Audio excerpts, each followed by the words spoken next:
Hey guys, welcome to Nerdarchy for Nerds by Nerds. I'm Nerdarchy Ryan, and today I'm joined by Nerdarchy Dave, Nathan Nerdarch, Nerdarchy Ted, and in this video, Unearthed Arcana goes wild.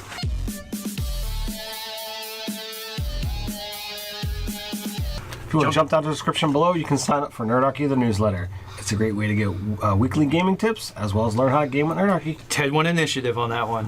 He absolutely did. He got a surprise round on it. Yeah, he did. What do you guys think? We got 3 new Unearthed Arcana Druid paths or circles in this case, and of all the classes, Druid needed it the most, in my opinion. I would agree with that one because there was only 2 in the player's handbook, and Sorcerer. the sorcerer's got 1 in the Skag and 1 in the Unearthed Arcana. Unearthed Arcana. At least. Yeah. Druid has got nothing anywhere else. He's got 2, and it's a way cooler class than Sorcerer. So, all right, I'm going to start off saying with the 3 circles, I love the concept of all of them. I was curious to see, well, where were they going to go with extra Druid circles, and they went in directions that I wasn't even considering. So it definitely shows that there's some room for growth within Druid. All right, so Circle of the Dreams. This is the one where you're connected to the Summer Court of the Fae. Awesome right at the start. I'm like, all right, I can definitely get behind this. Fae are nature lovers. Druid are nature lovers. It's a match made in heaven. Fae are nature in a certain degree. Like they're like magical nature. Indeed. Yeah. And we start off with the second level power of Bomb of the Summer Court. And this is the one... Oh man, bombs are dangerous. They should put those things away. This is the one where you essentially get a pool of D6s that are healing dice that you can spend on other people. So hey, free healing, all great. Correct me if I'm wrong, but it just says you have to just touch them to use the die. So there's nothing that says you can't do this while you're wild-shaped?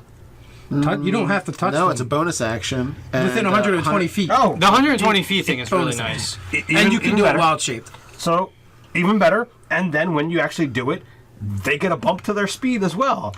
And a temporary hit point. And hit points. And now, all right, so it's good for like people are injured in your party, maybe they need some mobility. But also, if things start to go really south in the encounter, you need to get the fuck out. Or maybe you need to be the fastest tortoise alive. That's another. You can get a plus 50 to your movement and be like this jet rocket packed tortoise moving at like, I don't know, 70, 60 feet through. Many possible uses for this bomb.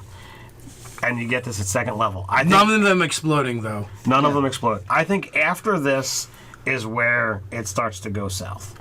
6th level, you have the ability to essentially make a safe campsite, which is a cool ribbon ability. If you're traveling with a bard or a wizard, you technically have the option of doing it, but better. Having Liamud's Tiny Hut, which is actually better. I kind of like it, but as your only 6th level ability, I don't think it's enough. I think, Nate, you disagree with me? Yes, I would say, well, first off, it's 30-foot radius, so it's a much larger area than Liamud's Tiny Hut. You're saying you don't want to snuggle with your party members? No, not in that little tight space that they give you for Liamud's Tiny Hut. Then everybody gets a +5 wisdom bonus perception check, so that's really good. If you're in the hut, you don't need it. Well, then you can also, again... Oh, yeah, you're going to tell me. Okay. So... Then you also, the campfires that you have and stuff, and lights that you have and stuff, they can't see it from the outside. Which you wouldn't need. Yeah. But this got it. This is not soaking up a fireball spot, which is what I'm going to say. Hot as a ritual. What if you don't have ritual? Right. Then maybe. Then maybe. if your wizard has used his spell slot, or if you're not adventuring with a wizard, that's true. Yeah, or if you don't have a wizard. So I would it's these kinds of like Layman's Tiny Hut and like other things like that, and the sort of ribbon abilities like this. My advice to the dungeon master is actually put occasionally put patrols that like go past, like the party can clearly hear them, but they don't happen to cross the party because of that ability. So I got your back, Nate. Can the wizard ritually cast that spell while he's wild shaped? Because the druid can so do this while he's wild shaped as a dog. That's right. Can your dog do that? Yeah. But can he be a death donkey and make this happen? Nope. There you go. All right. So I think it's a cool ability, but as your only 6th level ability, I think it's weak. Power and power level for the rest of this particular circle, I think just continues to step down. Speaking of which, where do we go from here? On Hidden Paths at 10th level, you have the ability to essentially teleport up to your speed or your movement. Or you can teleport others. Good question. Up to 30 feet. When anyone else read that, did they, like, before actually reading the description, just the name, were you like, oh, Dresden Files? I was like, so, like, Dresden Files. I didn't think Dresden Files, but I was expecting a similar kind of mindset that you could shorten travel distances, not I'm just going to appear over there. Like, as I was reading the power, I'm like, Yeah, like taking a shortcut. This doesn't necessarily make sense. I'm thinking bigger. I'm thinking campaign reducing situations. Yeah. It was not grand enough. No, it's not grand, but you can do it to allies as well as yourself. So you can use your move action to teleport, or you can use your standard action to teleport somebody else. And Your whole action. Yeah, Right, your you entire action to teleport somebody else. And once you've used it on either yourself or someone else, you can use it again in 1d4 rounds. So it kind of has that chaotic Fey-like aspect of when can I do it again? But it's a 10th level power, and if you're going to use it on somebody else, it takes your action. Well, and the problem with someone else, because I just double checked to read it, is you have to touch them. So, like, it's not like you're gaining a benefit. Oh, I'm just going to wink this guy over here, which is more advantageous. Although, still, you have to show him the way. I mean, if you Shove are him in there. if you are in a position where you're surrounded, being able to teleport out of that situation and not draw attacks of opportunity, super handy. I do have a problem with any of the like recharges in D4 rounds. Like maybe they'll make it a standard mechanic of the game, but as things are, you either have an ability or you don't. There's usually not some bullshit. Like even like Tides of Chaos with the sorcerer, like it's either you have a chip of having Tides of Chaos and you expand it to like roll on the chart, or you don't, and you have to wait for your GM to tell you, right, or your DM. So the D4 is a little weird because now I have to count rounds to keep track of something. I would actually prefer this stuff if they took what they already have structured in the monsters and recharge on a 5 or 6, yes. right? Yeah, Totally I was gonna suggest that because you were going down a road. I'm like, it's unlike any other mechanic except for the recharge. Yeah, So- recharge is like, but now I roll this and I do have it. I have it or I don't. Right. So every round you would be able to roll the recharge, and if it works, it works. I agree. That makes more sense. Even with the wild mage or wild sorcerer magic, cast magic, when he casts, you roll the die to see if he triggers a surge or not. You know, and you're right. It should work that way. It makes sense. Now, I would say the good thing about this ability is you have it every combat at least once. Yeah. Yes, it's not only 3 times for every long rest or something. Yeah. And I do see that being mega handy in some circumstances. So perhaps that they look at it as this was something that they wanted to have as essentially using a 4th edition term, an encounter power, without using that kind of terminology. But this could be twice per encounter. I mean, yeah. So the recharge if the right circumstances come up, absolutely. It could be 3 times in an encounter. You could roll that one every single turn, and okay, I get it back next round. Oh, I get it back next round. Yeah. So this ability becomes a little more interesting because your frequency of use, like, because you could use it. I just Because one really important thing, if you happen to be a race that has a lower movement rate, you actually get more movement. You get another 5 feet. Indeed. I mean, because technically it doesn't say, it says you get 30 feet minus it from your movement. Well, you can't really get negative movement, so you can get the full amount. You lose it for next round. Yeah, you owe them. You owe. The DM's keeping a counter. After the encounter's Minus over, you have to 5. wait like 3 rounds before you can even move. You did it a bunch, your legs are broken. Your legs are just broken. Sorry, buddy. So I think there's some interesting uses. There's some definite possibilities with new mechanics entering into player character options. I just think as a 10th level power is weak. I don't know. Sometimes you got to be like Barbarian. You need to get over there now, and an extra 30 feet of movement it's going to do. Or I need to be 30 feet behind you because I'm in the middle of this, of what's going on right now. Hey, Or you fall into a pit trap and you want to get out. So I will just say, like you said, it's not as good as it could be, but you know what? It's definitely not the Barbarian ability where you intimidate someone as your action. yeah, all right, I'll buy that one, no problem. All right, Purifying Light, 14th level power. Here is where when you cast a healing spell, something that its sole benefit restores hit points, you can, while expending a spell slot, dispel magic as well.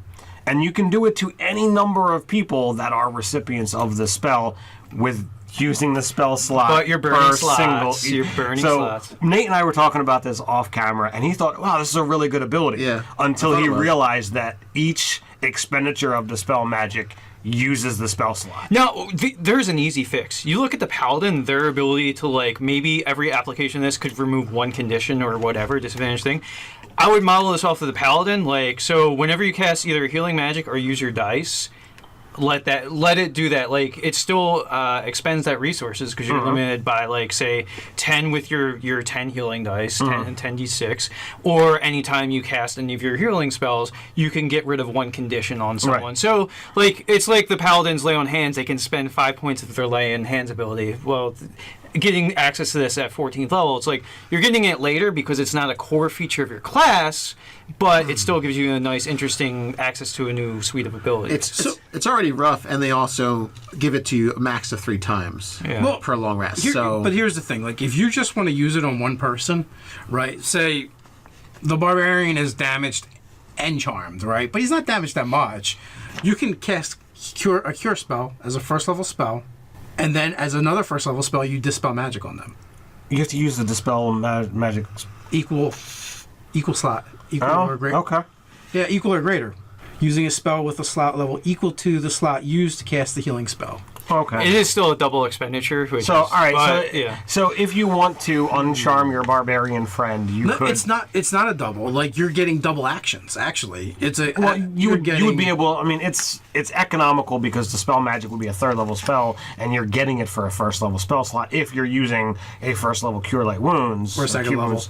Or third level. But it doesn't matter because you're getting to essentially cast 2 spells at once. Right. Who does that? Sorcerer has to twin. Yeah. Well, so There is some use. But what if it's like a 5th or 6th level spell you're trying to dispel?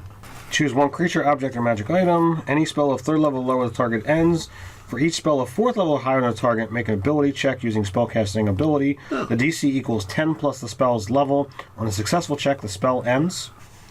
When you use this on a higher level spell, you automatically end the spell if the target is spell level equal or less than the level of spell slot you used. Okay. So you could use a 1st level one each time and then make a die roll. just make the die roll. Right. Be like, hey, we'll see. Yeah, and at the end of the day, you're still getting to cast 2 spells in one round. It's very specific, and it only is going to come up if some magic is affecting one of your party members.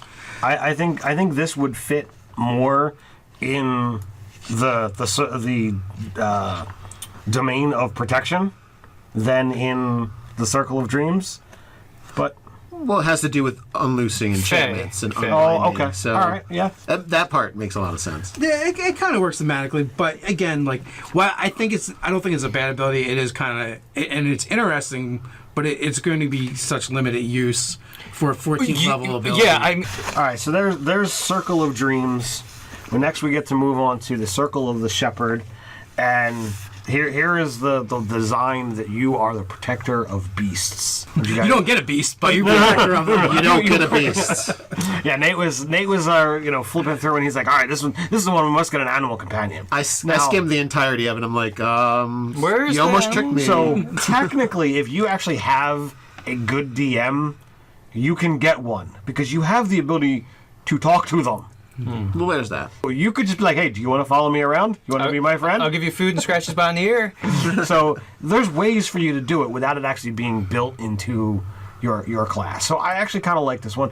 You're not going to get one that's going to get better unless the DM is, again, being very generous. You're going to get one that's probably going to die. So You keep upgrading them. Yeah. So we go on to second level, you get Spirit Bond. And here is where you create an immobile spirit guardian, essentially, that grants powers based on what you choose. And we have things that we've seen before. Bear, hawk, and wolf. I wonder where we've seen them. Barbarian. Yes. Now, Oh no, barbarian gets eagle, not hawk.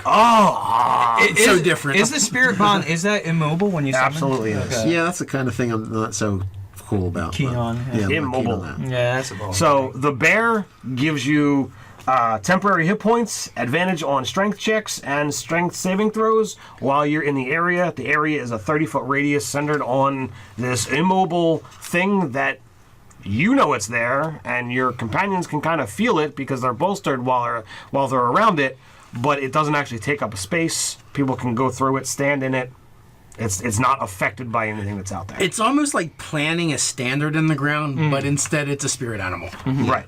So the hawk is really cool. It gives you advantage on ranged attack rolls for things that are in it. So if you're shooting and your target is within that 30-foot radius of the thing, you're going to get advantage on attack rolls. What it means is your ranged rogues get to sneak attack every round regardless of what's happening. So, and then we go to wolf, and this is the one that, to my opinion, made no sense whatsoever.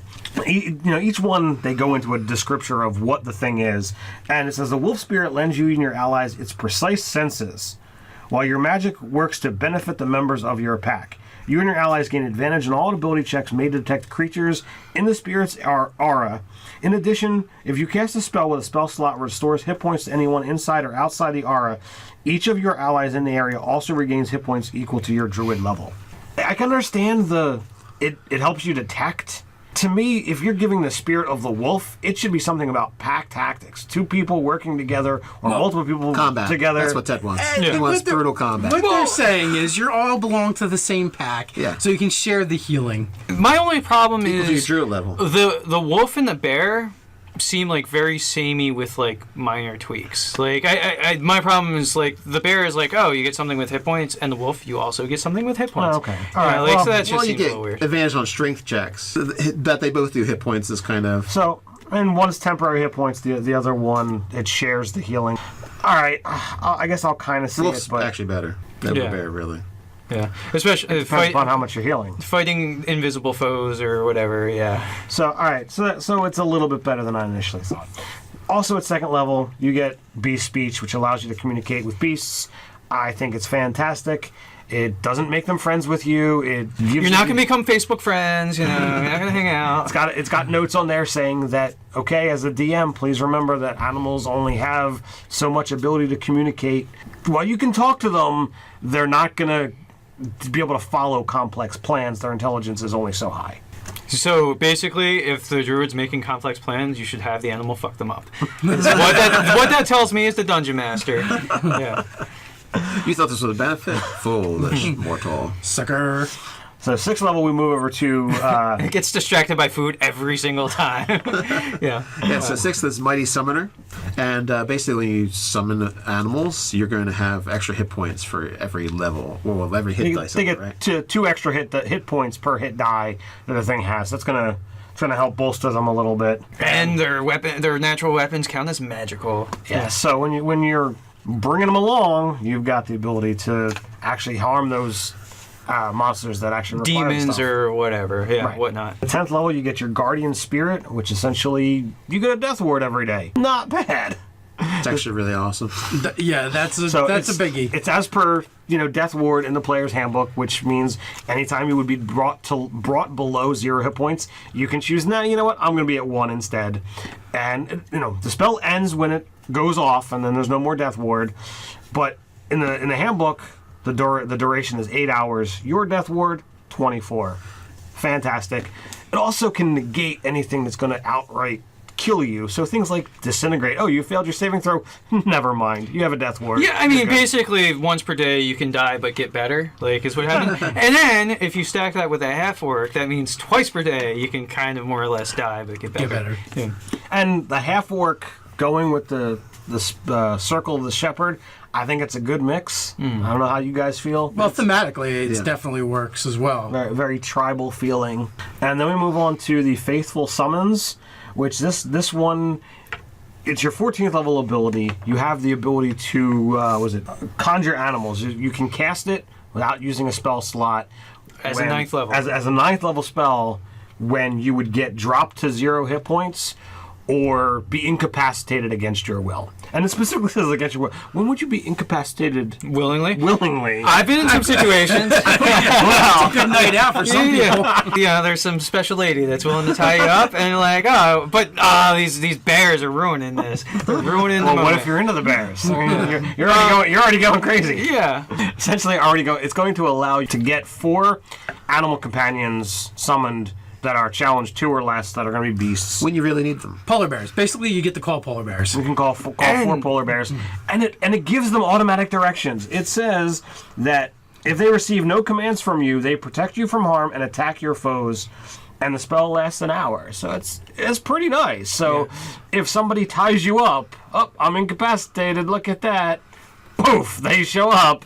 Now one of them can help. But it doesn't count if you ask her to tie you Yeah, up. that is true. So, but also too, because your Mighty Summoner feature, they are now they're souped up versions of it too, of whatever you choose. So to yeah, summon. they'd get an Now, extra 2 granted, points per hit die. CR2 or lower, I see bags of hit points. Personally, they're not going to hit anything more than likely because they probably need to roll, like a 17 or better, Well, if 15 or better, Some animals get some pretty good pluses to hit. but- plus 5, 6 tops. you could have something where Flying snakes. this one aids that one, and this one aids that one, so 2 of them roll with advantage. Yeah, I would actually look at say animals that have pack tactics because then they have advantage to the roll. So their numerical plus to hit might not be great, but rolling with advantage, it is very swingy. But there's always that chance that they roll a 16 plus. Well, also there's the chance that they could crit, and that's gonna Dire wolves, nothing but dire wolves. Yeah, it's So, a smart play. Part of me wants to say, why does it have the limitation? So, what if you did want 8 challenge rating 1s and go with wolves that would have the pack tactics? Or 16 flying snakes. Swarm, blot out the sky with flying snakes. They do auto poison damage, by the way. They No, hit- no saves, auto poison Yeah, damage. they hit hard. Yeah, they're nasty things. They do 3 die, Just- 12 or 3 die 4 plus a point of damage. Just imagine the big bad whaps you and you're fall over and then a bunch of snakes fly out of you. Yeah, oh, that's just nasty. I'd let that happen. So, I think this one, they should remove the restriction and allow you to say, okay, you cast Conjure Animals as a 9th level spell. Get what you want. Get what you want. Yeah. You have it your way. Yeah, indeed. Swarm of flying snakes.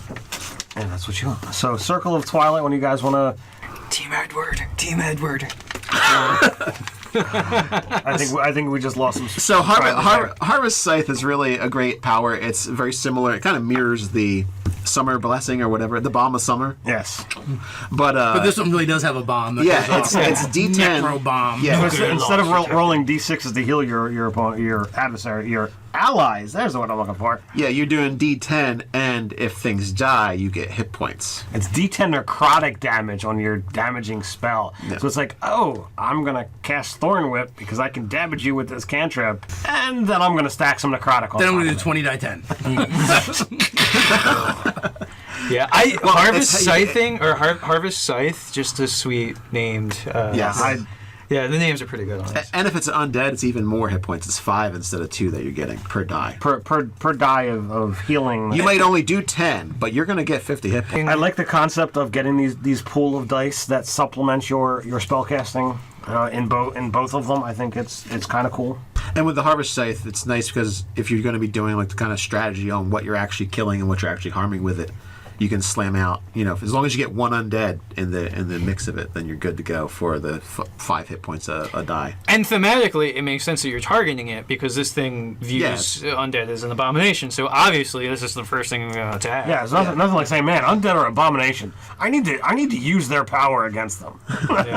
Yeah, well, it gives a nice thematic rules reason for targeting undead over other things. Oh yeah, I got no you're getting problem. rewarded for it. I got no problem with them targeting. I just have a problem with why are they using necrotic damage? Well, because what okay. you do is you add it to your flame strike, and you drop another 10 die 6 or 10 die 10? 10 die 10 necrotic on top of your flame strike.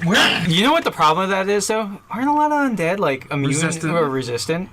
So it It's kind usually of resistance. Yeah, usually. So it becomes a little bit of a problem. Oh man, they're really hard to kill. I imagine the zombies and skeletons aren't resistant in any way. When you're going up against the liches and the vampires, I think that's what Man, it is. if only this were radiant damage. I might have all right, can we turn it? I mean, I know there's a lot of things that are immune to poison as well, but poison seems the more naturey angle I of think things. if you're something that destroys undead or targets undead, radiant damage makes the most sense because it's the antithesis. I think I agree with that. I think that would be too powerful for this one because a lot of undead are vulnerable to radiant. You kill undead. That's what you do. Yeah.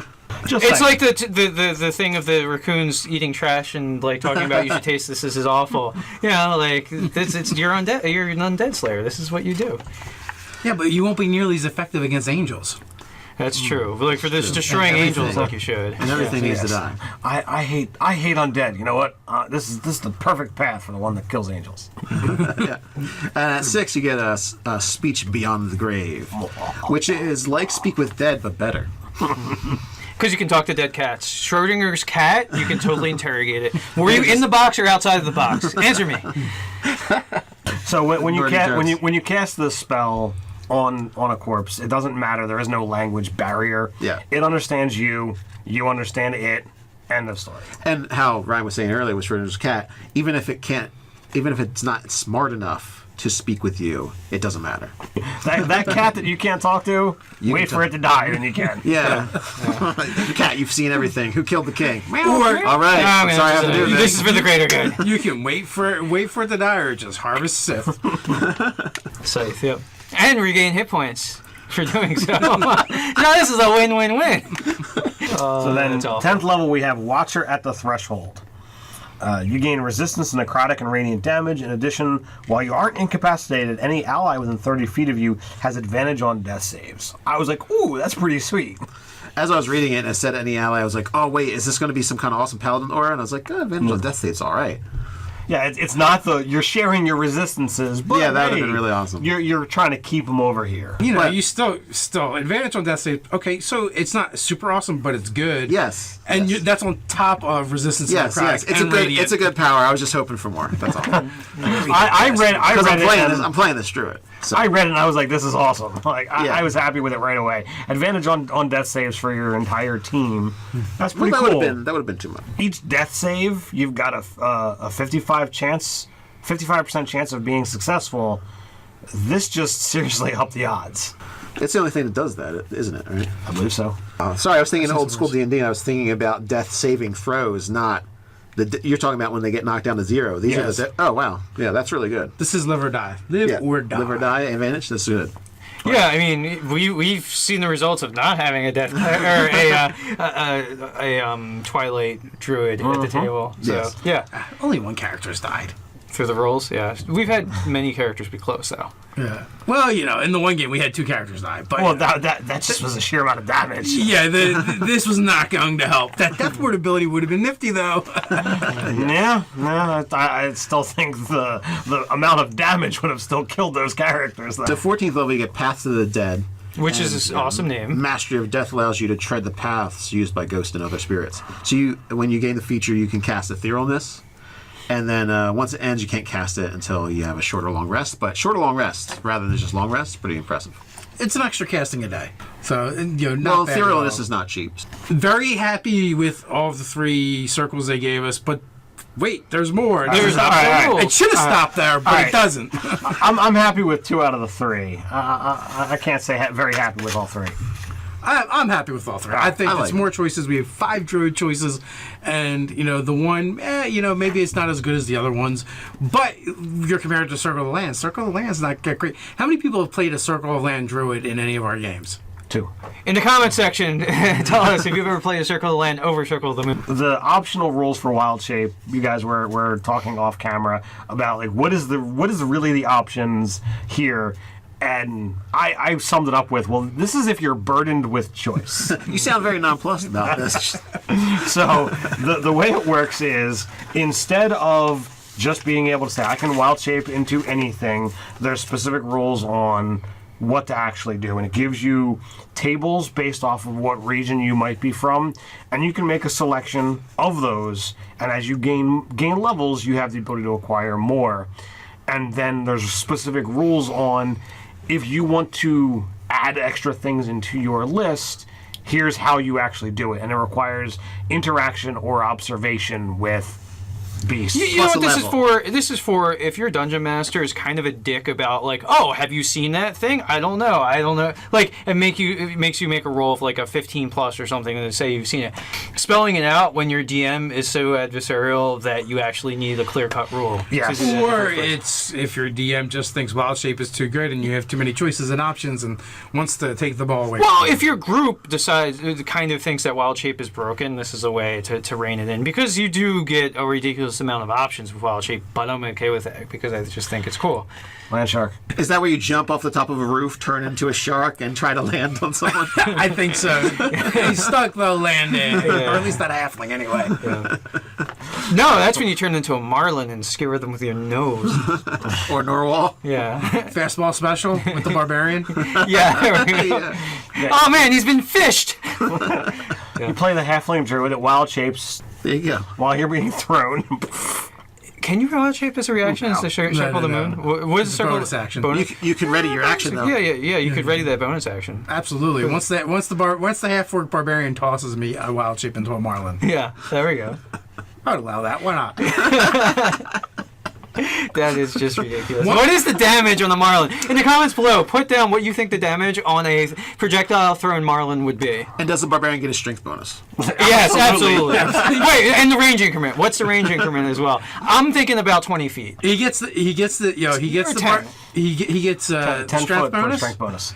for damage, right? Because it's a thrown weapon, but he would roll with advantage. And I would make it like a modified advantage, like maybe the halfling rolls one and the barbarian rolls one and use the better of the two. For the attack? Yeah, the attack, yeah. I don't think the attack does necessarily. It's not even a projectile, it's a disadvantage because it's a non-actual projectile. What if you train? If you train to throw halfway? If you have improvised weapon, I would then let that be thrown in. Tavern normal. brawler? Do you have to take tavern brawler? I Tavern totally brawler. disagree because as the marlin, you can flop around and change directions. You have that tail. And, you've and got- if and you got Colossus the and sail. Wolverine has taught us anything, this is a highly effective tactic. I think we need to make this be a thing. Yeah. You guys, let us know down in the comments below if you like this ridiculous idea of the Marlin Rock or how you feel about this Unearthed Arcana. While you're at it, like, share, and subscribe. Check out articles over at nerdarchy.com. While there, don't forget to check out the sweet store. You can also patronize us in a good way over on Patreon. So until next time, Stay nerdy.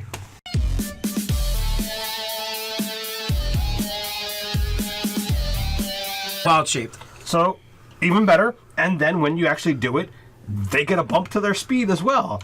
And a temporary hit point. And Yeah. hit points. And now, all right. So it's good for like people are injured in your party. Maybe they need some mobility. But also, if things start to go really south in the encounter, you need to get the fuck out. Or maybe you need to be the fastest tortoise alive. That's another. You can get a plus 50 to your movement and be like this jet rocket packed tortoise moving at like I don't know 70, 60 feet through it. Many possible uses for this bomb.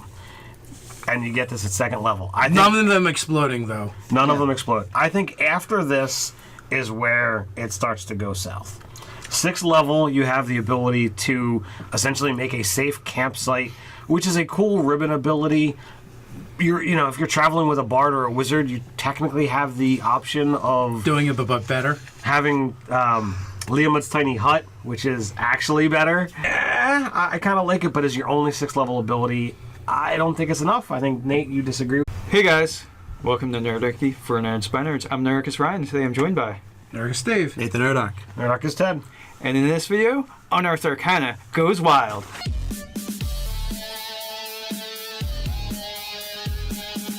If you want to jump down to the description below, you can sign up for Nerdarchy, the newsletter. It's a great way to get weekly gaming tips, as well as learn how to game with Nerdarchy. Ted won initiative on that one. Yeah, absolutely did. He got a surprise round on it. Yeah, he did. What do you guys think? We got 3 new Unearthed Arcana Druid paths or circles in this case, and of all the classes, Druid needed it the most, in my opinion. I would agree with that one, because there was only 2 in the player's handbook, and Sorcerer! the sorcerer's got 1 in the Skag and 1 in the Unearthed Arcana. Unearthed Arcana. At least. Druid has got nothing anywhere else. We got 2, and it's a way cooler class than Sorcerer. So, all right, I'm going to start off saying with the 3 circles, I love the concept of all of them. I was curious to with me. Yes, I would say, well, first off, it's 30-foot radius, so it's a much larger area than Liam's Tiny You're Hut. saying you don't want to snuggle with your party members? No, not in that little tight space that they give you for Liam's Tiny Hut. Then everybody gets a +5 wisdom bonus perception check, so that's really good. If you're in In the the hut, you don't need it. Well, then you can also, again, oh yeah, you're going to tell me. Okay. So Then you also, the campfires that you have and stuff, and lights that you have and stuff, they can't see it from the outside. Which you wouldn't need. Yeah. But this The is hut's not. got it. This is not soaking up a fireball spot, which is what I'm going to Remember say. something hot as a ritual. What if you don't have ritual? Then maybe. Then maybe. if your wizard has used his spell slot, Or if you're not adventuring with a wizard. that's true. Yeah, or if you don't have a wizard. So I would It's handy. these kinds of like Layman's Tiny Hut and like other things like that and the sort of ribbon abilities like this. My advice to the dungeon master is actually put like occasionally put patrols that like go past like the party can clearly hear them, but they don't happen to cross the party because because of that ability. So I got your back, Nate. Can the wizard ritually cast that spell while he's wild shaped? Because the druid can so do this while he's wild shaped as a dog. That's right. Can your dog do that? Yeah. but Can he be a death donkey and make this happen? nope. There you go. All right, so I think it's a cool ability, but as your only 6th level ability, I think it's weak. Power and power level for the rest of this particular circle, I think just continues to step down. Speaking of which, where do we go from here? On Hidden Paths at 10th level, you have the ability to essentially teleport up to your speed or your movement. Or you can teleport others. Good question. Up to 30 feet. When anyone else read that, did they, like, before actually reading the description, just the name, were you like, Dresden Files? I was like, Dresden Files. I didn't think Dresden Files, but I was expecting a similar kind of mindset that you could shorten travel distances, not to see, well, where were they going to go with extra Druid Circles? And they went in directions that I wasn't even considering. So it definitely shows that there's some room for growth within Druid. All right, so Circle of the Dreams. This is the one where you're connected to the Summer Court of the Fae. Awesome right at the start. I'm like, all right, I can definitely get behind this. Fae are nature lovers. Druid are nature lovers. It's a match made in heaven. Fae are nature in a certain degree. Like they're like magical nature. Indeed. And we start off with the second level power of Bomb of the Summer Court. And this is the one. Oh man, bombs are dangerous. They should put those things away. This is the one where you essentially get a pool of D6s that are healing dice that you can spend on other people. So hey, free healing, all great. Correct me if I'm wrong, but it just says you have to just touch them to use the die. So there's nothing that says you can't do this while you're wild shaped. You don't have to touch them. No, it's a bonus action. Within 120 feet. Oh, The 120 feet thing is really nice. And you can do it